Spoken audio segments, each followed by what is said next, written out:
Good morning and welcome to this week's Grow, where we gather to recharge, organize, and work here as members of MWIC. We're glad that we have a bunch of friends joining us today to talk about a way forward, and it's our MWIC's four-way part of it's a framework to focus our advocacy work. And if you've been seeing some of the posts recently that MWIC has been sharing, or maybe something from our newsletter, you will know that we are working on ways to help our members amplify advocacy or have their voices heard. So I'm going to turn the time over to MWEG's Empower team, and they are going to talk about this more in depth. And if you have questions, we would love you to either pop those in the chat or just come on and ask some questions.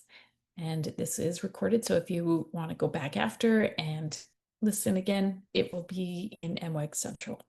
So I'll turn the time over to them. Great. Thank you so much, Rachel.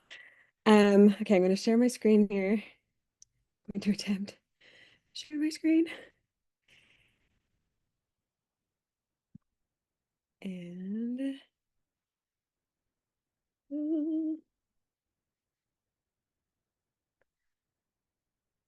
okay. All right. So yes, as Rachel said, we have this four-part framework. I want to just ask each of you to think right now. The consistent feedback that we're getting from people over and over again is that they want to help. They are doing tons of stuff, but they feel like nothing is mattering, that no matter what they're doing, it's not meaningful. And they're feeling kind of stuck. So I want to acknowledge, first of all, and help make sure that you all are acknowledging this in yourself, that everyone is living really, really full lives already, aside from everything that's happening right now in our government. So if you just take a minute and just jot down, just for your own sanity, jot down the little roles that you play in your life. Okay, the things that you are responsible for right now. Okay, so that could be a job. It could be something that you're studying for. It could be, I mean, if you're a parent, it's probably like several dozen things, different roles that you play. A calling that you might have, organizations that you volunteer with, uh, all the different organizations that count on you for something, even if it's a small thing. Okay, take a minute to just kind of work through all those things in your head. And hopefully you're seeing, as you're writing down all of these things, that there's a reason that you might be feeling stressed out right now. There's a reason you might be feeling pulled in lots of different directions. So we have this quote here. I am only one, but I am one. I cannot do everything, but I can do something.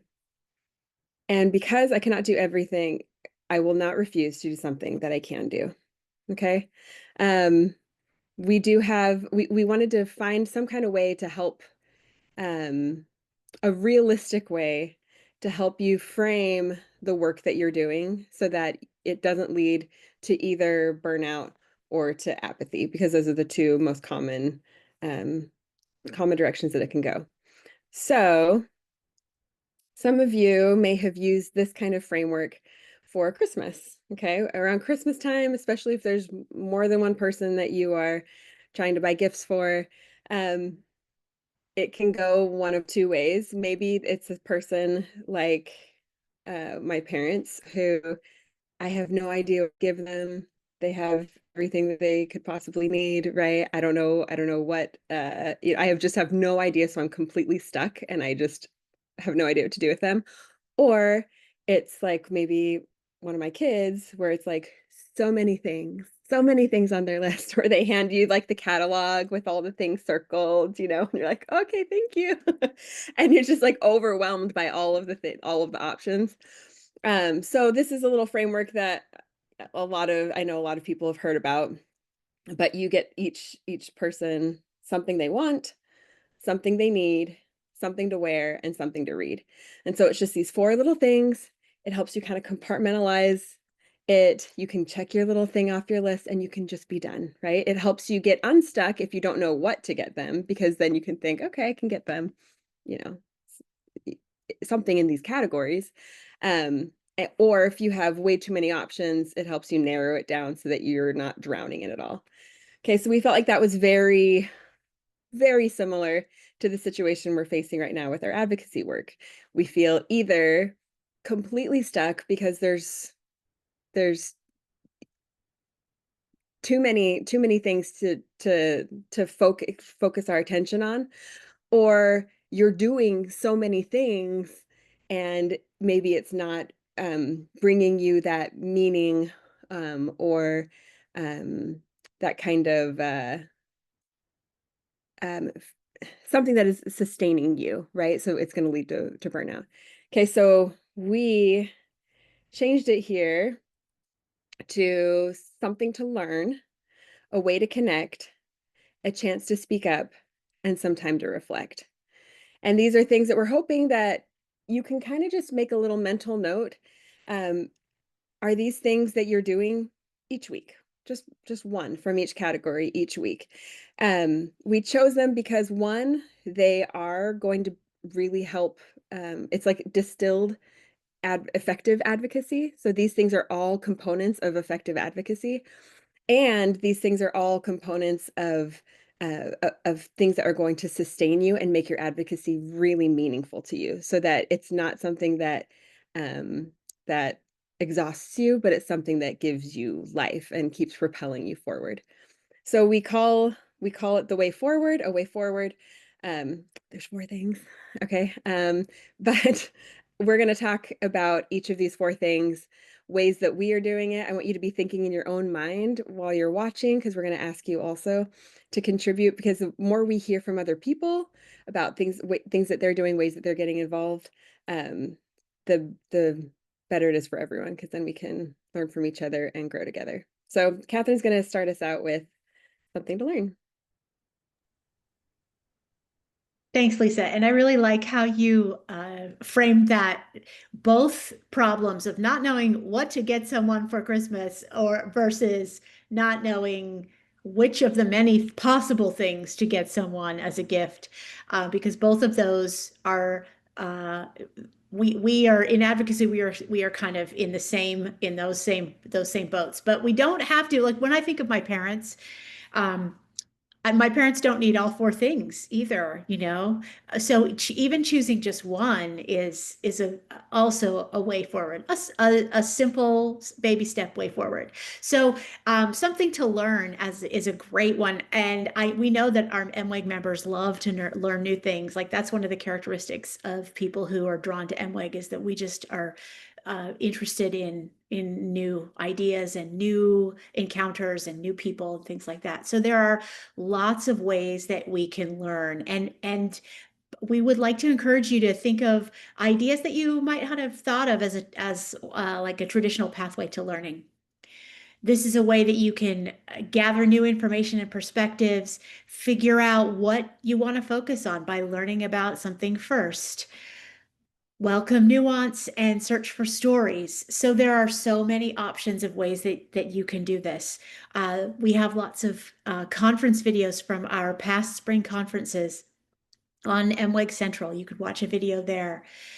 We have Proclaim Peace podcast episodes also that are a great resource for new ways of thinking about the gospel and being a peacemaker.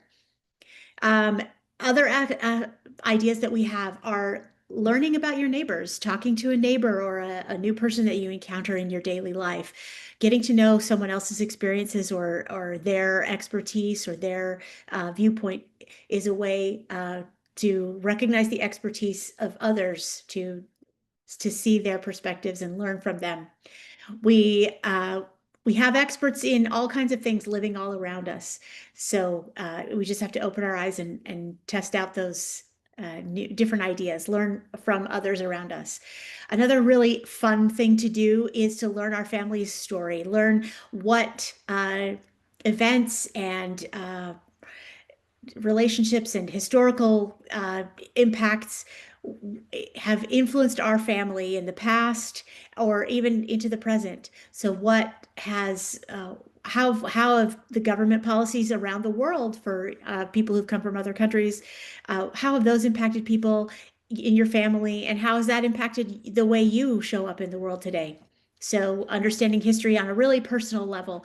All these are different ways of finding new ways to learn. It doesn't have to be like a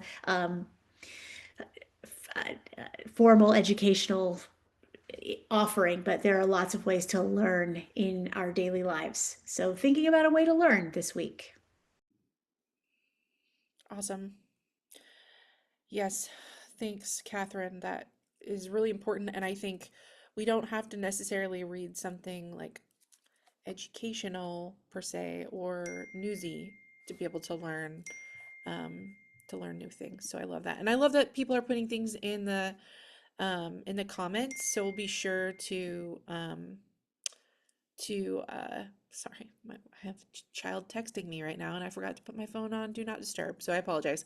um but I we will definitely go through your comments. We want to hear about the things that you're doing and that you would suggest, so we'll go through those at the end. But I wanted to talk a little bit about connecting, because connecting is so important to our own well-being and to the well-being of our country and our neighborhoods. um I feel like connection's really hard right now. I was actually just talking about this. We were just talking about this in a meeting about how it can be really difficult to get FaceTime, to feel like you know your neighbors now more than ever, and it's more important now than ever. It's good for our spirits to meet with people, um, including and especially people who are different from us.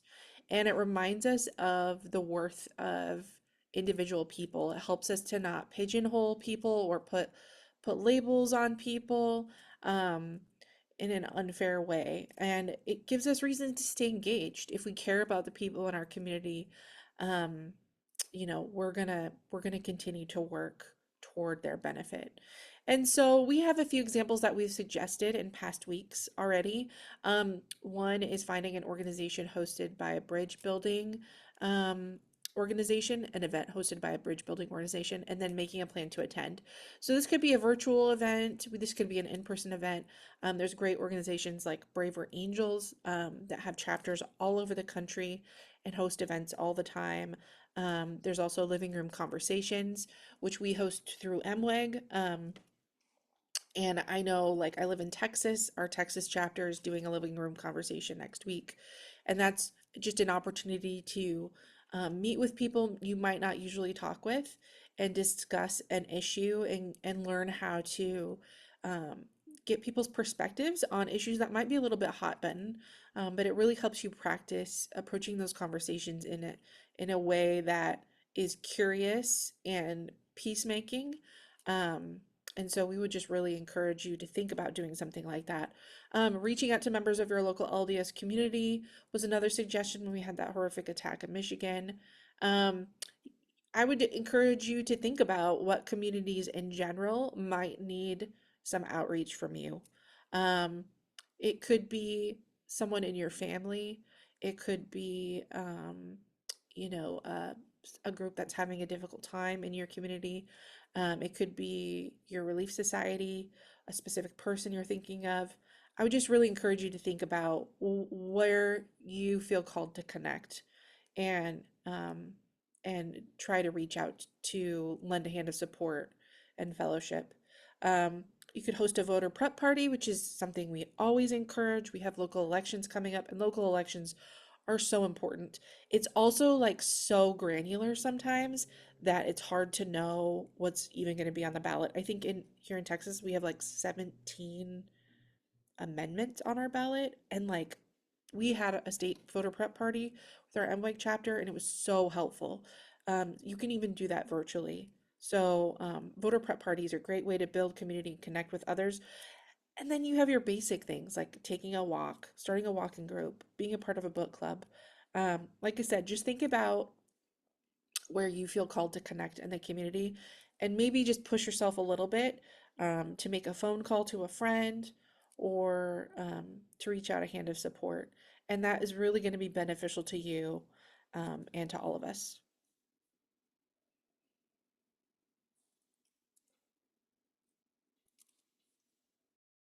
Forgot I was on mute. Thank you for that. And I'll just add, as I've looked back on the past few years and times when I have felt the most hope, absolutely it has been when I've been surrounded by other people connecting, maybe in big groups or even one-on-one with someone else who is, you know, where we're resonating the feelings that we're having. Um, Absolutely, that's when I felt most hopeful. So that's a huge one to definitely be checking in with yourself and saying, have I been connecting with people? And if not, definitely prioritize that. Okay, this next one, I think typically this is what most people think of immediately when we talk about advocacy, a chance to speak up. Um, it also can very easily be something that leads to burnout if you're not doing it um, in a holistic way, I'll say. So when we think about a chance to speak up, a lot of these are like traditional type ways that, MWIC has, we have calls to action all the time. We always have a call to action tool that you can use at any time to speak with your members of Congress. Um, we have this, um, uh, let me first of all say, I don't think we mentioned, maybe we did, when we launched this A Way Forward initiative, every Tuesday we've been putting posts with examples of something that you can do in each of these 4 categories, and we're encouraging everyone to chime in also online if you're following any of our social media, to add how you're doing that each week. So the things that are in our slides are things that we've used in the past, um, to help kinda jog your brain and give you some ideas. So yeah, so again, um telling your representatives how the government shutdown is impacting you, writing a post to your own social media feed talking about things that are happening, writing a letter to the editor about the importance of local elections. All of these things I would consider to be kind of these more traditional ways of speaking up. But that's not the only way that you can speak up. And it's not even necessarily going to be the absolute most effective way that within your community. So, as it says up here, you don't have to be holding a rally at a megaphone. Anytime that you are willing to open up your heart with someone else, be vulnerable, share your story, share your thoughts and your feelings, that is a form of advocacy. Even if it's a one-on-one conversation, even if it's letting someone know how something that they said made you feel, anything like that is speaking up. And I would be so bold to say that in a time now where many people don't know on their social media feeds what is AI and what is from a real news source. These one-on-one conversations that we're having with real people in our community where you already have these relationships of trust have never been more important. So taking that chance to be brave, to wade in, it, if you have a friend who's asking you how you're feeling and it's someone you feel comfortable with, you don't have to say, I'm good. You can actually tell them what is weighing on your mind, and it can maybe open up the chance to have a conversation about something really meaningful and connect. Again, going back to this connection, a lot of these 4 steps feed into each other. Um, but speaking up is really important. Their injustice thrives on silence, right? So being able to speak your mind, even in small ways with small groups of people, is really important.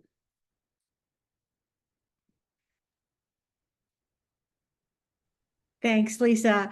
And as we think more about caring for ourselves as we're doing all of this work that we do, this is a step that's very easy to overlook and feel like we don't have time, we don't have energy, we don't even think about caring for ourselves and taking time to reflect on what we've done, what it means to us, what it means to our community. So there are lots of things that we can do that will help us to maintain our well-being and the strength of our community as we are doing advocacy and pursuing the things that are super important to us. So don't think of this as being selfish. Think of it as being essential and part of what makes our work sustainable. So we have some really bold ideas here. Turn off your Wi-Fi and put yourself on airplane mode for 2 hours each evening for the next 3 days. I want someone to try that and report how it's going. Even like a tech sabbatical kind of an idea could be really impactful and make a big difference. There are some amazing conference talks. In our most recent conference, we had great talks about how to be a peacemaker, specifically what are some elements of that we can do in our own lives and communities. We can reflect on President Nelson's address, Peacemakers Needed, from the past conference. Call a friend and actually talk on the telephone about getting a life update. And then some journaling or some reflection is also super impactful to think about how we're doing and what might need to what's going well, what we might need to change and adjust, and how we're serving our values and how we can keep moving forward. So don't neglect reflecting and caring for yourself and your well-being as you do this work. Awesome. Okay, guys, so we went through the four ways of, engaging in advocacy. And as we said, we don't want you to feel obligated to do all four every week. And our ideas are just to give you kind of a little spark to think of what could work in your own life. So I'd love to hear, and I'll read what's been in the comments from people. You're welcome to like raise your hand and you can come on and talk too if you like.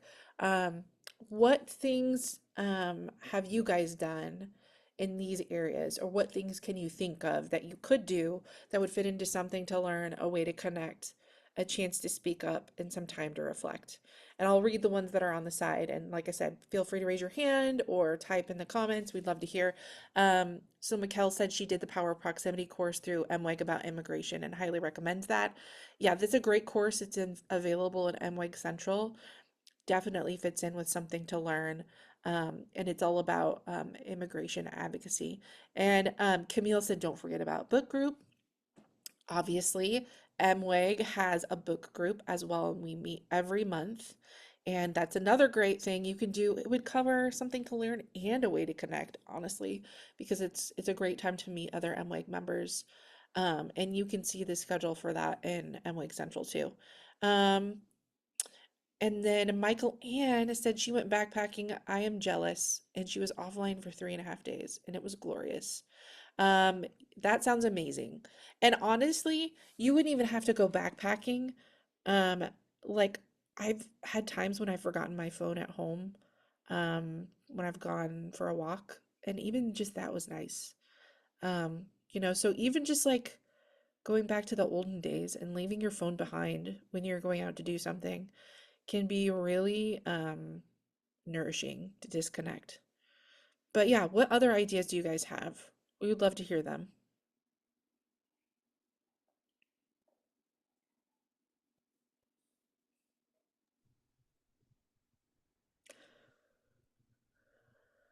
Meredith, I was thinking about our event with Priya Parker that Yeah. we've shared, which is available to anybody to go back and watch in our video library. But just that to gather and not be inhibited by any shortcomings, whether our house isn't perfect or we aren't the best cook or whatever it is, just to gather and be with people and have discussions and meet people together.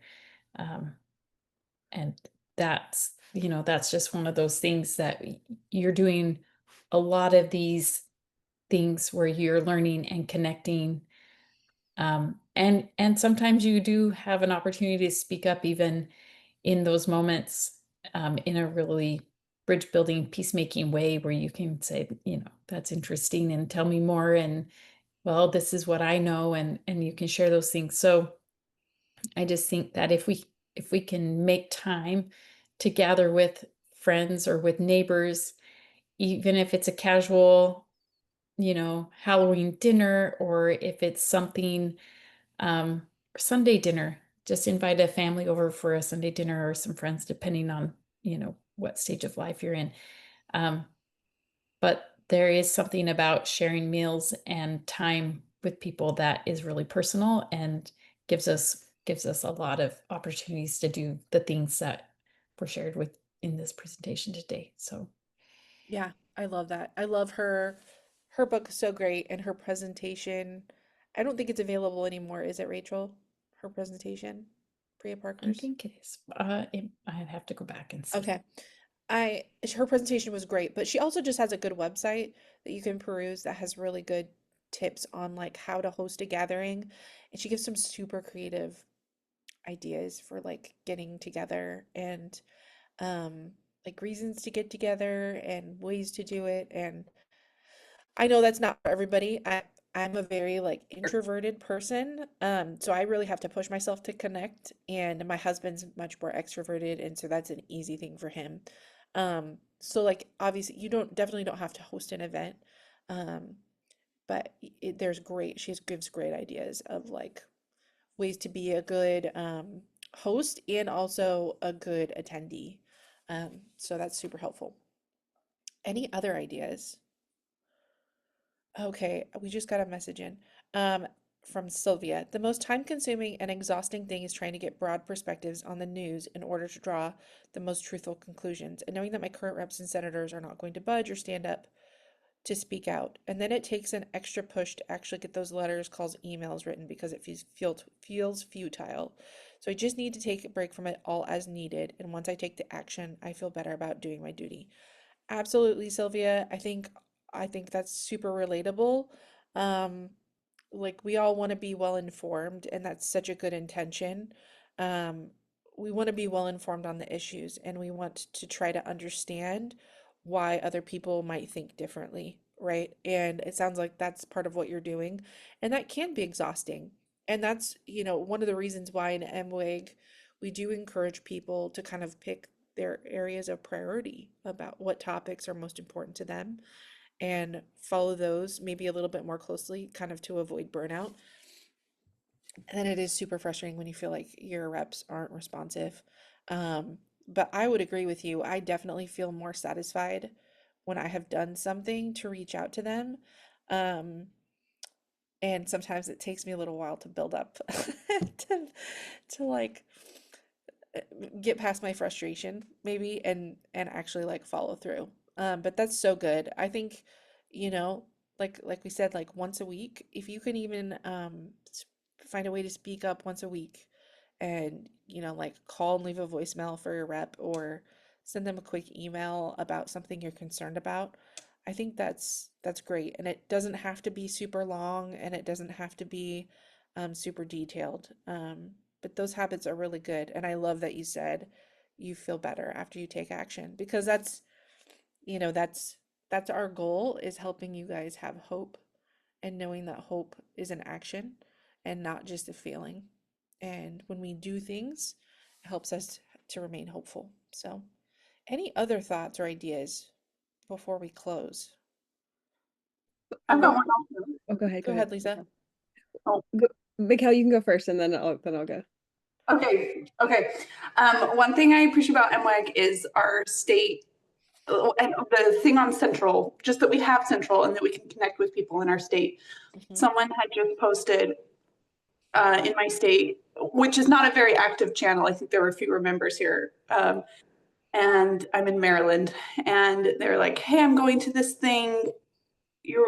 Come with me." And I looked at my calendar. I'm like, "Well, I technically am available." And in this presentation, I was thinking, oh, that was very brave of them to first reach out and say, "Hey, like, come with me." And knowing myself, I really value connection. And so I need that in my when I do things. And then also, if I tell her, hey, I'm coming, that'll make me accountable, which gets me more likely to go. And then also, I know they're not some crazy person that's like gonna murder me or something, because I just feel like the kind of people here at MWEG would not do that. And so I'm like, okay, I feel safe going. And so all those things combined, and today is like, you know what? I'm just gonna go out on a limb. I'm gonna make myself accountable. I'm gonna message her back and say, I'll meet you there.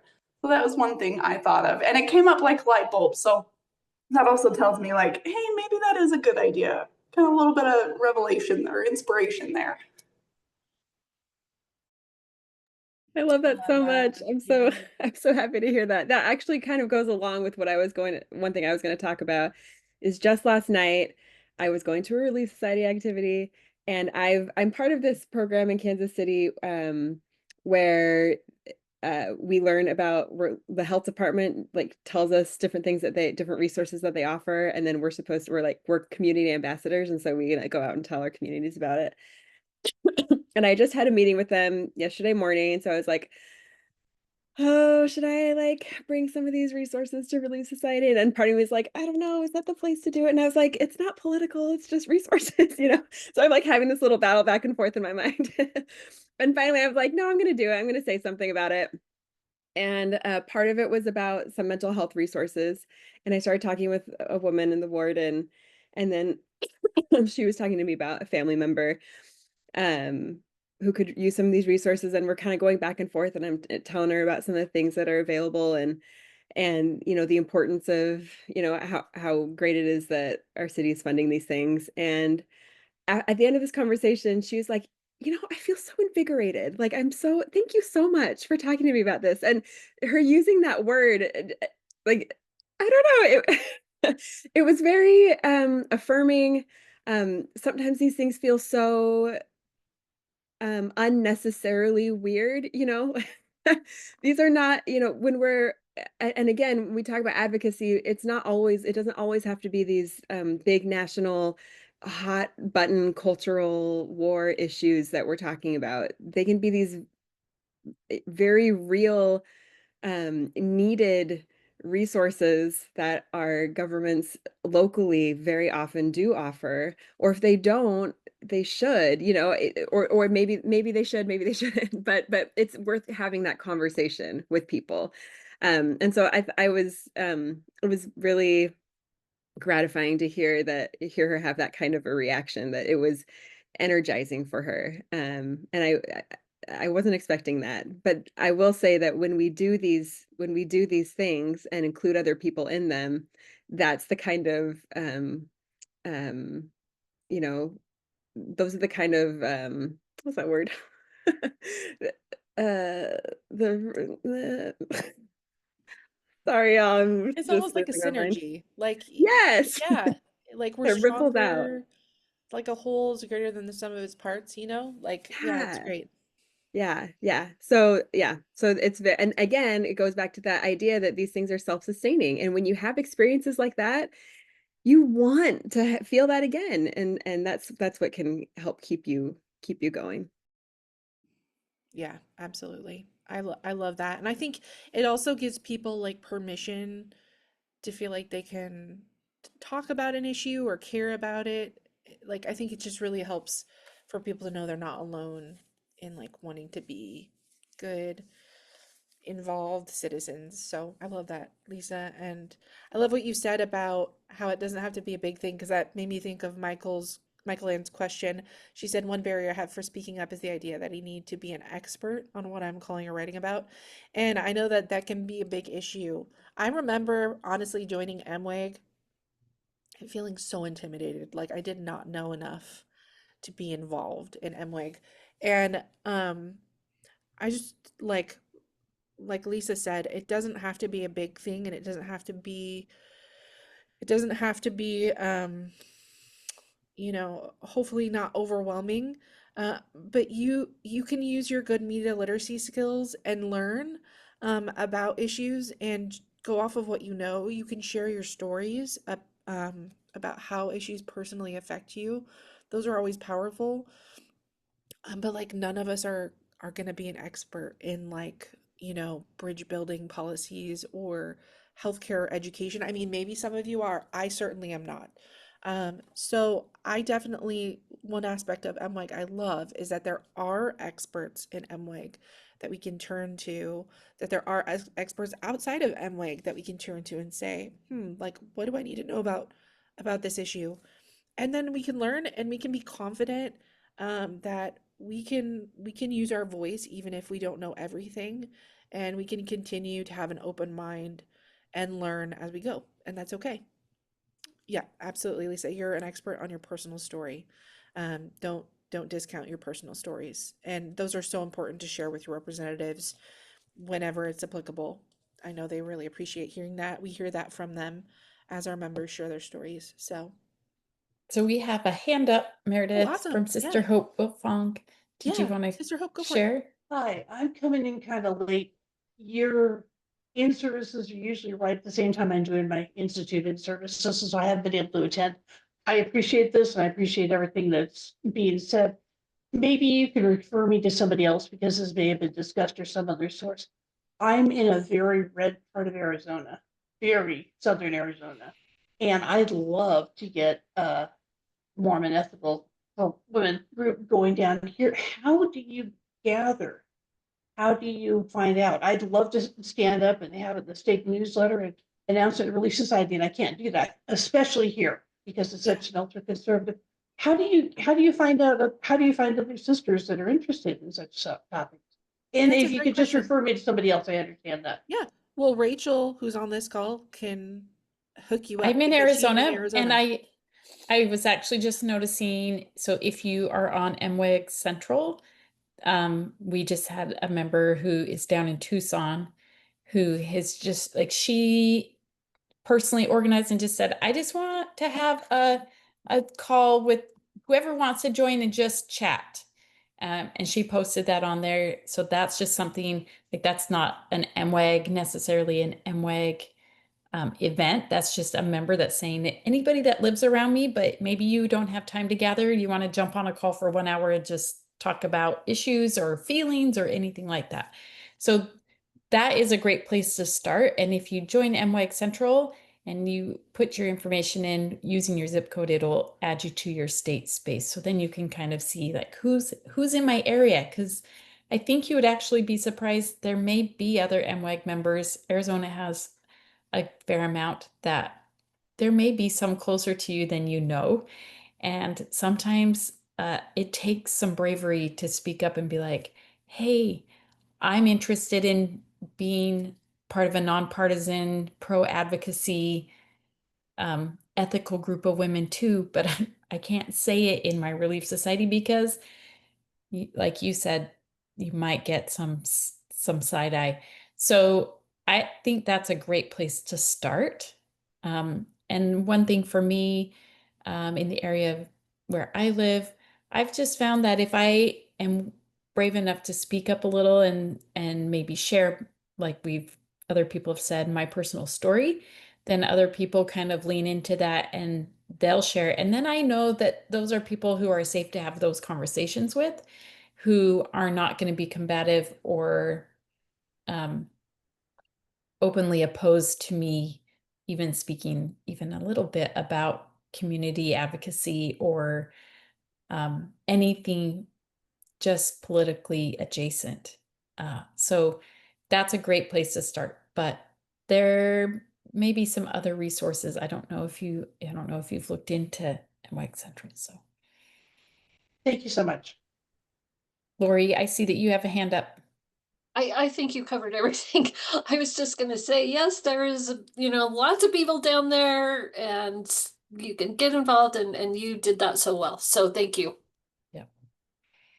I'd also Any say other? don't discount, I mean, I know what it's like to live in a deeply red area as well. But just because, I mean, Okay. It's yes, many people do feel a very, very strong identity toward a party, but there are lots of people out there, especially right now more than ever, who are maybe getting a little bit jaded by that kind of identity and are open and willing to have conversations that um are based on peacemaking. And so if you haven't checked out our peacemaking course on Central, it's a really good place to start if before you want to dive into those kind of things. But I mean, the goodness of people continues to surprise me. We really, really highlight the ugliness online, and we see it so, so clearly. But you know, it's possible to still be surprised in that way and find some really good people who are willing to have conversations in good faith and in a peacemaking way. Thank you. And I think that it's great. Like I had mentioned, it's like a principles over party mindset, so that when you're just talking about things that are important, you're not even associating them to a party. You're just, this is the issue and this is how I feel about it. And how do you feel about that? And that can start the conversation. So it's really just about the way we use our words and introduce it. Because I think if you go into it saying, can you believe what they're doing here? And it's different. So um, it's there's a lot of resources on Amway, and there's a lot of old past grows that we are practical peacemaking grows. If you go back, goodness, a couple of years even, there are some really great tools that you can just watch those or listen to those even when you have some time when you're doing other tasks, and it will give you some really great skills for having those tough conversations. So I also want to quickly uplift this comment from Cindy. She said, I felt alone in my Idaho ward. Then I started reposting MWED content in my social feeds, and 5 women in my ward reached out to me to talk about joining MWEG. So that kind of goes back to that. Just you never know. You just never know. There are probably other people who feel very similarly to you and sharing our content, which is we try real hard to make sure that it is peacemaking and nonpartisan. Um, it's a really easy way to kind of just let people know that this is the type of person that you are. Awesome. I love that. I love all this discussion. It's so good. You guys can check like all of these off today. Like you came on and you learned and you connected and reflected, and good for you. And we hope that you guys will come back to this little rhyme, like we said before, when you're feeling overwhelmed or when you're feeling like, oh, like you want to do something, but you're just not sure what. Maybe you're a little disconnected. This is a great entry point to kind of know how to direct your energy in a really positive and productive way. Um, but with that, we'll just close for you. We have this quote from uh, Daniel Koch Balfour. She was actually a speaker at our Umweg conference a couple of years ago. And she has this great quote. She says, we must rise to the challenge of resisting hopelessness and instead be inspired to dream up creative solutions for human flourishing. Continuing in the face of turmoil requires us to channel our faith and our hope into our good work. And I just would encourage you all to hold on to hope and to keep moving forward and doing the small things, and know that we're here to support you however we can. Um, but with that, we're gonna round this off and we'll take whatever questions you might have. thank you to all of you guys, to our Empower team today for giving us more information of ways and some tangible ways that we can be involved. Um, look on our social media, and then you can also go onto the MWIC website and find some more information about that. Like I said, this recording of today's Grow will be posted in MWIC Central in the video library, so you can share that. It will also have a link to YouTube, so if you feel like sharing this with any of your friends, you can do that as well. And I would invite you, this will check all the boxes. If you want to join us for next week's Grow to do some learning, we have Zeke Hernandez, who is the author, and he's an author and professor the Wharton School, and MWAG just read his book, The Truth About Immigration: Why Successful Societies Welcome Newcomers. And he's going to come and speak to our members about some immigration issues. So if you are interested in learning and if you want to connect, the Grow is a great place. And I invite you guys to join us back next week. So until then, I'll say goodbye.